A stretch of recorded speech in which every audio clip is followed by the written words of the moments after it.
Portsmouth is the second largest city in the ceremonial county of Hampshire on the south coast of England. It's notable for being the United Kingdom's only island city. Southsea Seafront offers great views across the Solent and is one of the world's busiest shipping routes. Travelling around, you'll see an array of good transport connections operating throughout the year, including the hovercraft that provides a daily service from Southsea to Ryde on the Isle of Wight. Home to almost two-thirds of the Royal Navy's surface ships for over some 500 years, you'll witness the many variety of ships from all over the world, both entering and leaving the harbour. Popular attractions include HMS Victory, along with other historic ships such as HMS Warrior and Henry VIII's the Mary Rose. Southsea Common plays host to the ever-popular vintage car rally once again, and classic buses can be found running a service from South Parade Pier to parts of Portsmouth over the weekend. Central to the city and the outskirts, Portsmouth boasts a total of 5 railway stations. And with services direct to London and Brighton, it can be a great way of getting into the capital and to other seaside resorts along the south. Occasionally, steam-operated services are laid on, and it's a great opportunity for budding photographers, as well as enthusiasts, to witness these events. Portsmouth has a great deal to offer people who live here, as well as the many visitors. A busy and vibrant city, it's also home to the Victory Model Railway Club.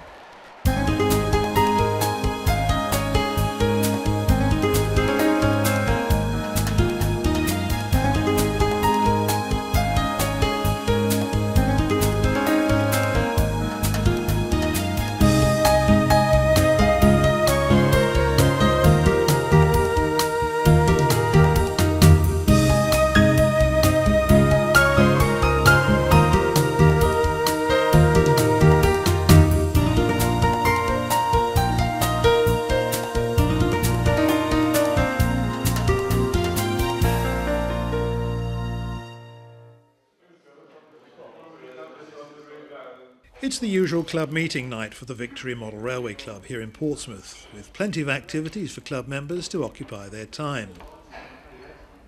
From constructing a new layout to making those final wiring connections, it can be a busy time. The club meets once a week at St James Church Hall, which is located in Milton. The club was formed on the 9th of February back in 1982 by a then local radio station, Radio Victory, along with Fratton Bargain Shop. Meetings generally start around 7 p.m. and membership covers all ages. New members are always welcome to come along to any of the meeting nights and take a look at what the club has to offer. Behind the scenes, a lot of hard work takes place by an elected committee, and we caught up with one of its members and asked him how he first got interested in model railways. Through my young daughter. She wanted a train set when she was 11, so we bought her a train set. I wasn't involved in that at all, but I built a small track at home, and then she met up with the boys, and I was left with the train set, and that's how I became in the hobby.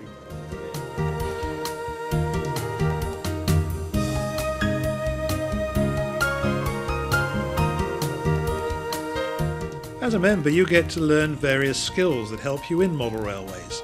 But what else can you expect to find? Becoming a member, quite a lot. The main thing is that you get friendship, you get help from all the other people, and each one of us in the club has got some speciality. So you don't need anything special to be a club member. You will learn it as you come along. See what's going on and see what you need. And through the club, somebody will have that answer. In 1989, the club had to find new accommodation, and they moved their meetings to Aldershot, where they met regularly for around a year. Later on, the club was fortunate enough to find new accommodation back in Portsmouth.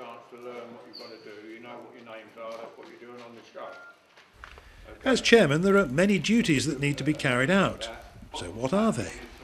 We have meetings 4 times a year. We discuss the finance, any problems that come up, and also the future of the club. of which way we're going and what modelling we're going to be doing. My part of it is to do the programming for all the layouts and the electronic side. That's the bit I like. The club was formerly known as the Radio Victory Model Railway Club, but the name was changed to simply Victory Model Railway Club. And since then the name has been well established within the model railway world.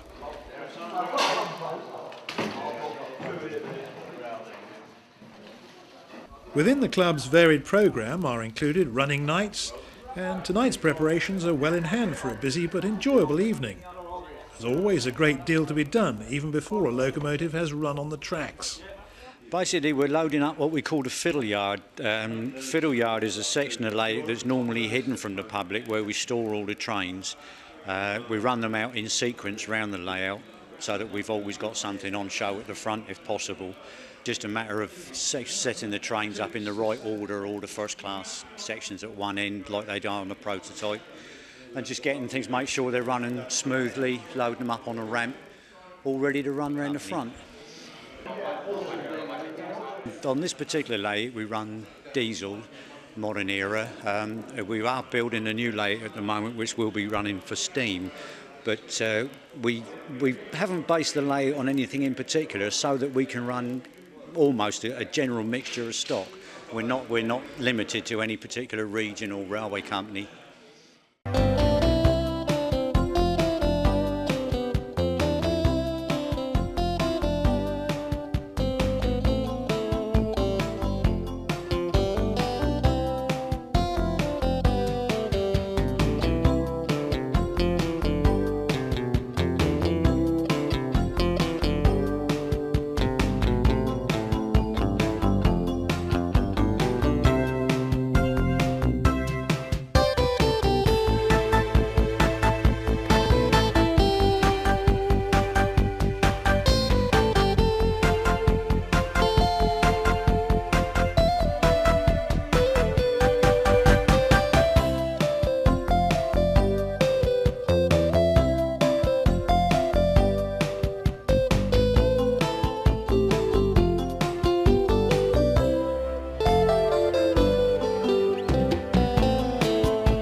Vincent Road is also keeping members busy, but are things working out well and going to plan?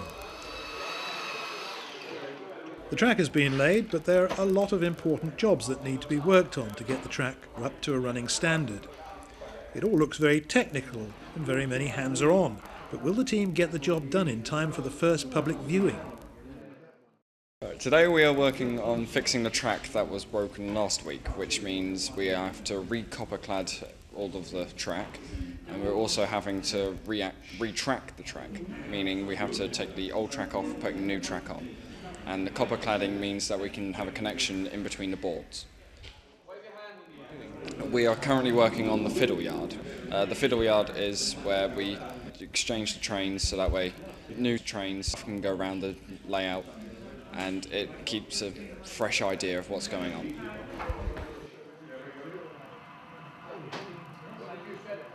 Over a few weeks, the club has had to meet upstairs in the church hall, but this didn't stop the members working on their own models on a regular club night.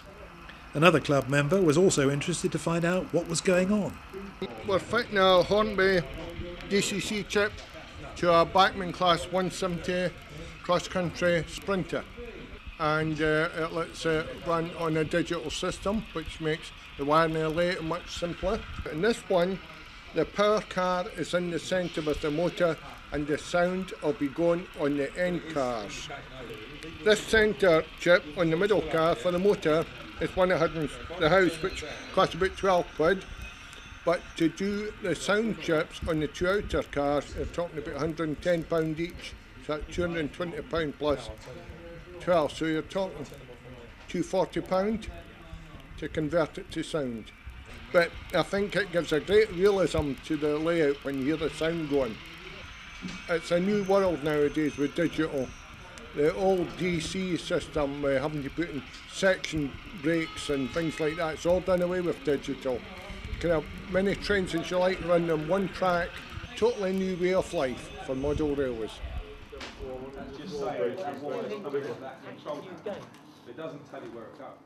Model railway construction can start from a simple track plan to a very complex layout. But in a house, in a loft and spanning some 30 years, is a layout which takes up every inch of space. So was there always that keen interest in railways?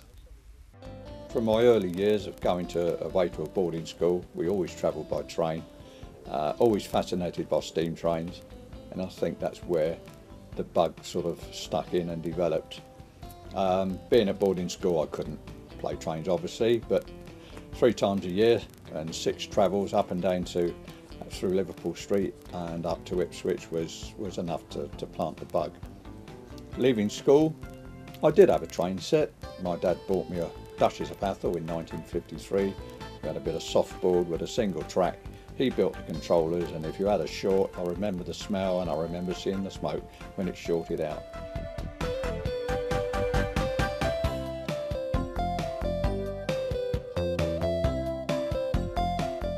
Back in '77 I decided to start again. Started in the conservatory and then moved on into the loft, having seen how things have progressed over the years. Fitted the loft out, started building a layout, and I've been doing it ever since. It started off primarily as Southern, grew to a mixture of LMS and Great Western, then L&ER, and then as time progressed, what the hell, it's now a heritage railway. I'll buy whatever I like, so I've got modern image and in between, and I can run mixed, and that's how I enjoy my railway. None of my signalling works because at the time it was too expensive to do. I've got virtually no electric points because in the initial stages, with the number of points I got, it would have been too expensive, but you can do that subsequently. The layout grew, and you'll find anyone that's just starting it, and if I'm talking to other people who are members that I know, you never stop growing. You keep adding bits and adding bits until you can't physically add any more because there's no room, and it's absorbing. There was a time when there was probably 5 or 6 years after I put it up in the loft that I never did anything with it, but a grandchild kicked me off and I've not looked back since. I'm in my own little world. I can experiment, I can dream, I can imagine, and I can leave the loft as I found it. I don't have to tidy up afterwards, but it's a world away, and I suppose really at my age, I'm 70 now, and it's nostalgia. I've got all the Portsmouth buses I remember, I've got all the Southdown buses, all the cars when I was a nipper I used to look at and dream of having. I've got loads of them now, albeit they're miniature ones. It's a great nostalgia thing for me. That's primarily my enjoyment out of it. –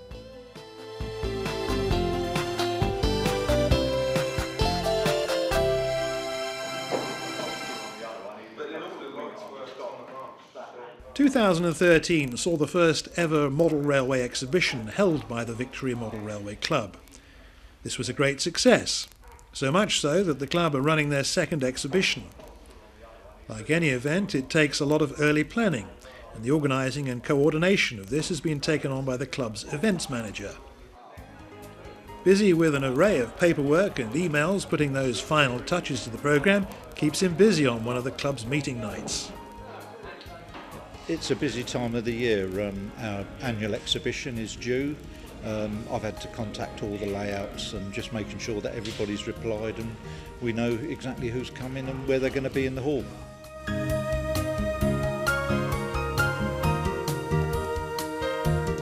The last exhibition manager stood down. They asked for a volunteer, so I thought, well, I'll give it a go. I put my hand up and I've been doing it for 2-3 years now.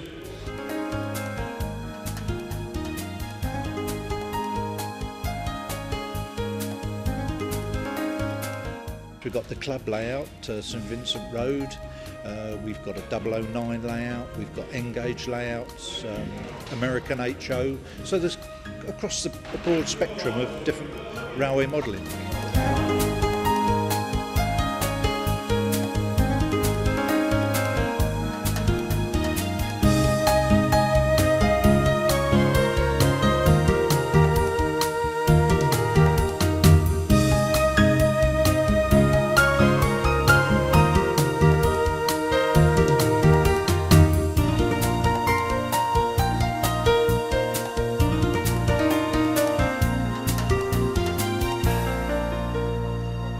Exhibition 2014 has arrived, and it's time to make sure that everything is working and looking good. One of the first trains of the day makes its way to its final destination. Visiting layouts from other clubs as well as trade stands start to fill the school hall. And on time the doors are open for the many visitors who'll see a great selection of models here at the show.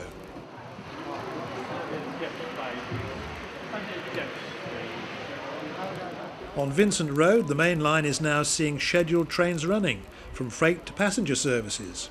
It's going to be a busy afternoon.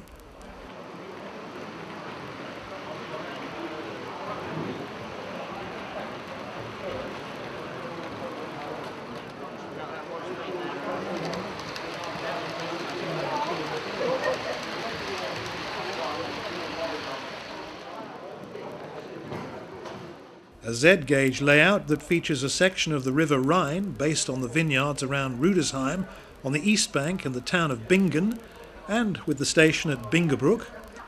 Something you don't often see too often in the model world are the barges and pleasure boats moving along the river.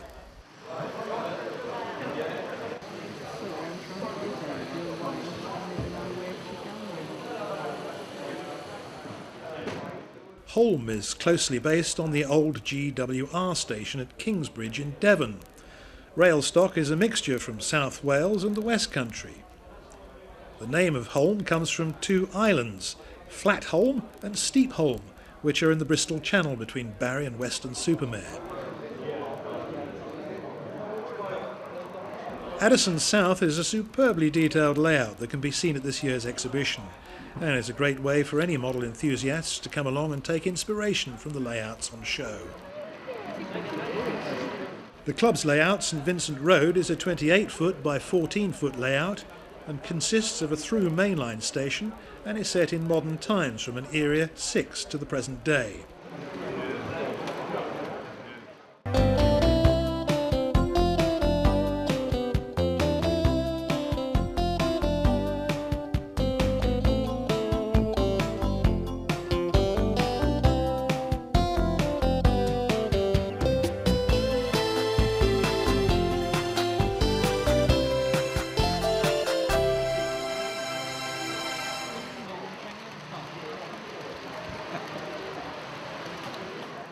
This year's exhibition is now in full swing with all the layouts on display. The club members are kept busy running what seems to be a particularly busy timetable for the day. But for one club member it's looking after another layout that keeps him in contact with the general public. Well, this is a model railway built by a club member. I say it's based in Scotland. BR Blue period. And so it's all got sound in it. It's all done through DCC. It's signals down the track.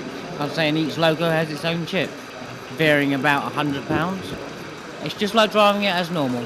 It's just extra function buttons to get sounds. This is a Class 37 in the BR Blue. It's got the Scotty dog on it, which is I think it's the Haymarket depot. I've been a member now for 3 years now. I've had 30 years of trains, most of it model railway. I prefer the scenic side of it. Electrics I'm still learning. I say all with new DCC. I say because before I was all analogue. Yeah, I quite enjoy it very much.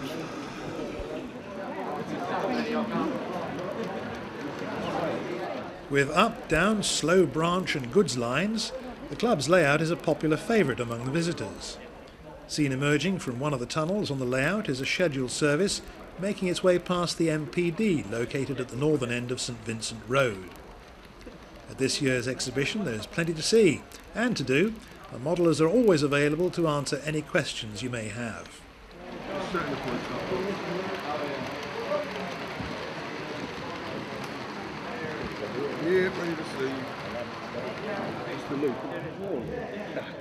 One of the featured layouts on display is Fantasy Island and is the work of a club member. But what started his interest in railways from such an early age? I became interested in the hobby when I was a little boy watching Ayres of Thomas the Tank Engine, and then my mum bought me a train set and it progressed from there and got bigger and bigger, and now I've got my own layout.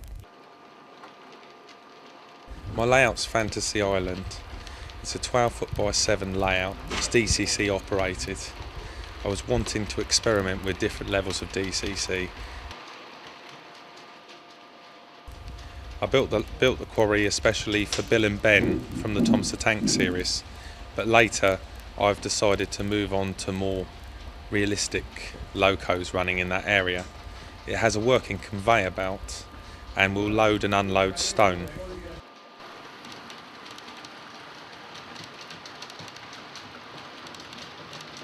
The period that I've chosen is from the 50s and 60s era, when everything was coming, all the companies were coming together under BR, so that allows me to run early diesel, late steam and many different eras.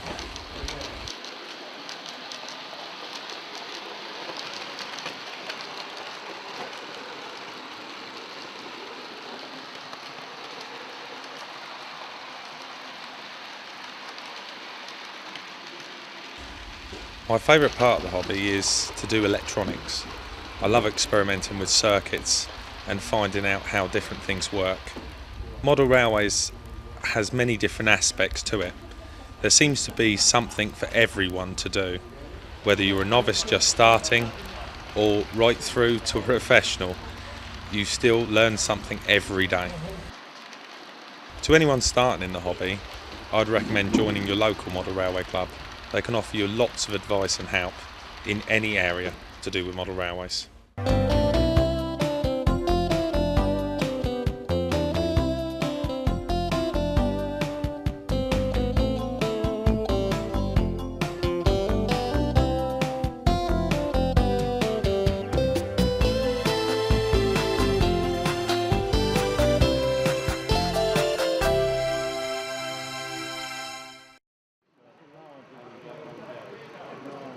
It was time to present the prize to the best layout of the show. This year's winner went to Botley Old North Road, and its owner Ian is seen here receiving the trophy from Mike Reed, the events manager. The ever popular raffle was also being drawn to the delight of the visitors and the winners. And after a successful exhibition for the second year running, there was no time to waste, and it was back to the weekly club meetings and the various construction projects.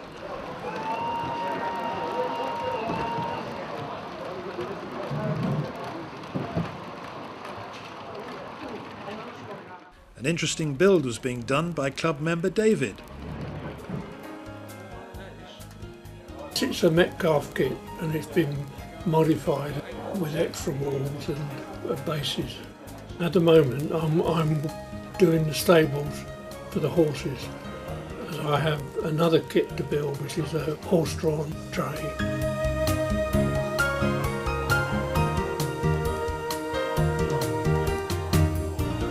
The model is a scenic brewery built to go on the corner of the new layout.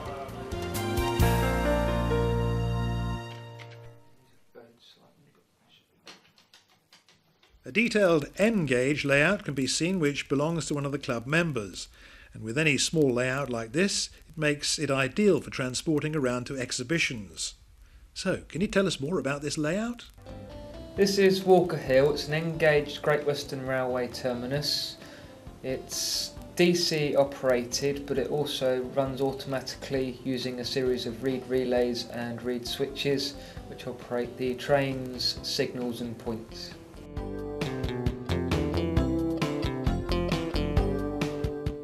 The sort of trains you may see running are various 14 XX Great Western locos with auto coaches, and also a Great Western rail car which operates on the branch line. The branch line serves a number of farms and factories, so you'll see everything from fruit through to coal and steel being shunted around in the goods yard on Walker Hill.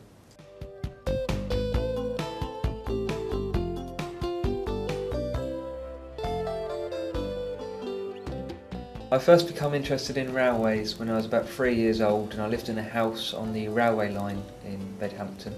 That sparked off my initial interest in railways, and then it grew from there, including model railways and up to volunteering on preserve railways as well. I would recommend model railways as a hobby to anyone. if they've got the interest there. There's a lot more to model railways than just trains. There's a lot of experience, a lot to learn, and a lot of skills that can be learnt by building model railways.